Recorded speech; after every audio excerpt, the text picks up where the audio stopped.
2 जुलाई का पेपर आ चुका है। रुक जाना नहीं परीक्षा के लिए। मेरे सभी प्यारे भैया बहनों के लिए भूगोल विषय का पेपर बताने जा रहा हूँ, जो आपकी एग्ज़ाम की दृष्टि से ऐसा प्रश्न पत्र है जो आपको परीक्षा में दिया जाएगा और आपसे पूछा जाएगा। इसलिए आप सभी प्यारे भैया बहन इस क्वेश्चन पेपर को अच्छे से देखें, क्योंकि ऐसे प्रश्न मेरे द्वारा बताए जाते हैं जो कि परीक्षा की दृष्टि से मोस्ट इम्पोर्टेंट क्वेश्चन होते हैं। इसलिए आप सभी विद्यार्थी वीडियो को देखते हैं तो पूरा वीडियो को देखें। अगर पास होना है और रुक जाना नहीं परीक्षा में, तो प्यारे विद्यार्थियों ये अंतिम मौका बचा है, ठीक है। तो बिल्कुल पूरा पेपर देखें। किसी और सब्जेक्ट के भी पेपर आपको चाहिए तो मुझे आप कमेंट बॉक्स में ज़रूर बता दीजिएगा। चैनल पर नए हैं तो सभी प्यारे भैया बहन चैनल को सब्सक्राइब जरूर कर लेना, जिससे कि मैं आपकी हेल्प कर सकूं। तो आइए शुरुआत करते हैं हमारे मोस्ट इम्पोर्टेंट क्वेश्चन से जो परीक्षा में आपको दिए जाएंगे। प्रश्न आ चुका है आपकी स्क्रीन के सामने। 100% प्यारे विद्यार्थियों परीक्षा में प्रश्न छपेगा, रट लीजिएगा इसे। मानव भूगोल मानव समाजों और धरातल के बीच संबंधों का संश्लेषित अध्ययन है। ये जो कथन था, ये परिभाषा जो थी किसकी थी, तो ये जो परिभाषा दी थी ये रेट जेल के द्वारा परिभाषा दी गई थी। तो इसमें आपको रेट जेल करेक्ट उत्तर के रूप में लिखना है और याद आपको करना है। बढ़ेंगे हमारे अगले क्वेश्चन की ओर। अगला क्वेश्चन देखिएगा कि निम्नलिखित में से कौन सा एक प्रतिकर्ष कारक नहीं है।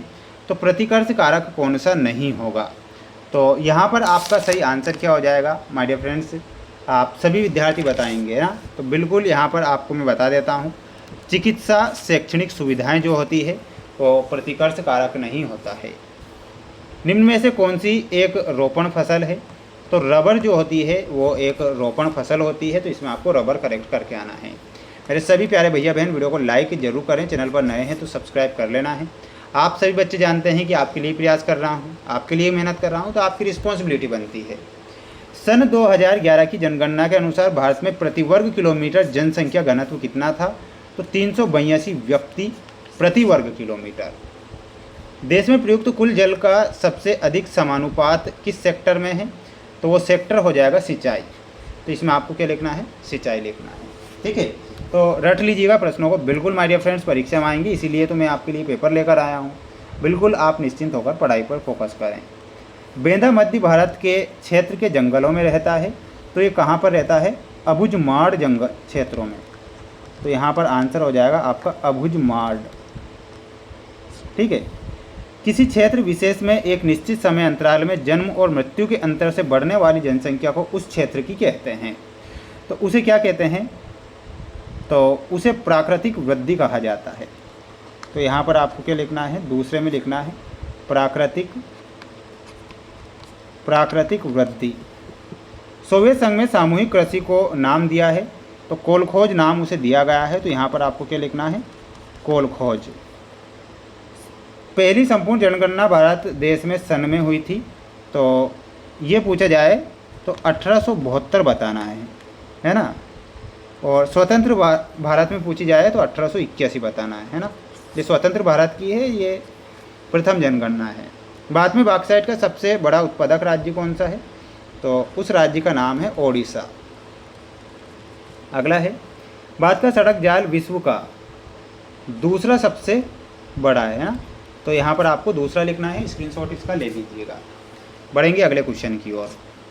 अगला क्वेश्चन देख लीजिएगा, ये आपकी जोड़ी है भाई साहब, बिल्कुल आपको पढ़ना है, पास होना है तो पढ़ना है। जीवन प्रत्याशा में आपको मिलाना है औसत आयु, पुष्पों का उत्पादन में मिलाना रहेगा, और इसमें आंसर हो जाएगा आपका उद्यान कृषि में। रबी की फसल में आपको मिलाना रहेगा गेहूँ। आधारभूत उद्योग में मिलाना रहेगा लोहा इस्पात उद्योग। मुख्य श्रमिक 183 दिन तक काम करते हैं, ठीक है। तो ये जोड़ी भी यहाँ पर कंप्लीट हो चुकी है। अब बढ़ेंगे अगले प्रश्न की ओर। ये देख लीजिएगा अगला प्रश्न, क्षेत्रफल की दृष्टि से विश्व में भारत का कौन सा स्थान है, तो कौन सा स्थान हो जाएगा, और वो हो जाएगा 7वां, ठीक है। परिवहन सेवा किस क्रियाकलाप के अंतर्गत शामिल की गई है, तो यहाँ पर आपको लिखना रहेगा माय डियर फ्रेंड्स तृतीयक, ठीक है। ये तृतीयक क्रियाकलाप के अंतर्गत आती है। साइबेरिया की जीवन रेखा किस रेल मार्ग को कहा जाता है, तो बिल्कुल इसमें लिखेंगे ट्रांस साइबेरियन रेल मार्ग। बाद में पहली राष्ट्रीय युवा नीति कब लागू की गई थी, तो 1988। मैदानी क्षेत्रों में प्रायः किस प्रकार की बस्तियां पाई जाती है, तो इसमें आपको लिखना रहेगा सघन, या फिर गुच्छित बस्तियाँ भी लिख सकते हैं। बाद में चाय का सबसे बड़ा उत्पादक राज्य कौन सा है, तो वो हो जाएगा असम। ठीक है, तो ये आपको करेक्ट करना है। सभी छात्र इसका भी एक स्क्रीनशॉट यहाँ से ले सकते हैं, पढ़ सकते हैं। प्रयास मेहनत तो आपको ही करना पड़ेगा, है ना। बिल्कुल मैं तो आपके लिए मेहनत कर रहा हूँ और बिल्कुल मेरी मेहनत रंग लेकर आएगी। भूटान विश्व में अकेला देश है जिसने सकल राष्ट्रीय प्रसन्नता को देश की प्रगति का आधिकारिक माप घोषित किया है। तो ये आपका क्या हो जाएगा माय डियर फ्रेंड्स, सत्य हो जाएगा। मिश्रित कृषि विश्व के अविकसित भागों में की जाती है, गलत होगा। भारत सरकार ने 2015 में कौशल विकास तथा उद्यमिता के लिए नीति बनाई थी, तो ये आपका क्या हो जाएगा, थर्ड में सत्य हो जाएगा। परिक्षिप्त बस्तियाँ प्रायः घनी बसी होती है, गलत होगा। ये आपका स्क्रीनशॉट ले लेना है इनका, है ना। और ये क्वेश्चन आप देख लीजिएगा आपकी स्क्रीन के सामने, जैसे कि आप क्वेश्चन देख रहे हैं कि मानव भूगोल किस प्रकार अन्य सामाजिक विज्ञान से संबंधित है, मानव भूगोल के उप क्षेत्रों के नाम। तो इन सभी प्रश्नों का आप स्क्रीनशॉट यहाँ से ले लीजिएगा और my dear friends ChatGPT के माध्यम से इनके आंसर आप निकाल सकते हैं। मेरे द्वारा मोस्ट इंपॉर्टेंट क्वेश्चन ये बताए जा रहे हैं और 4 सेट पेपर बताऊँगा मैं आपको, है ना। बिल्कुल चारों सेट पेपर पढ़ लेना है, प्रयास मेहनत कर लेना है, जिससे कि परीक्षा में पास हो सकें। और बिल्कुल माय डियर फ्रेंड्स चैनल को सब्सक्राइब जरूर करना, जिससे कि मैं आपके लिए प्रयास मेहनत कर सकूं। तो बिल्कुल लाइव क्लासें बहुत जल्द स्टार्ट हो जाएंगी, तो जिनमें आपको ये पेपर का सॉल्यूशन पूरा बता दिया जाएगा, जिनमें बड़े बड़े क्वेश्चन होंगे। मिलते हैं नेक्स्ट वीडियो में। जय हिंद।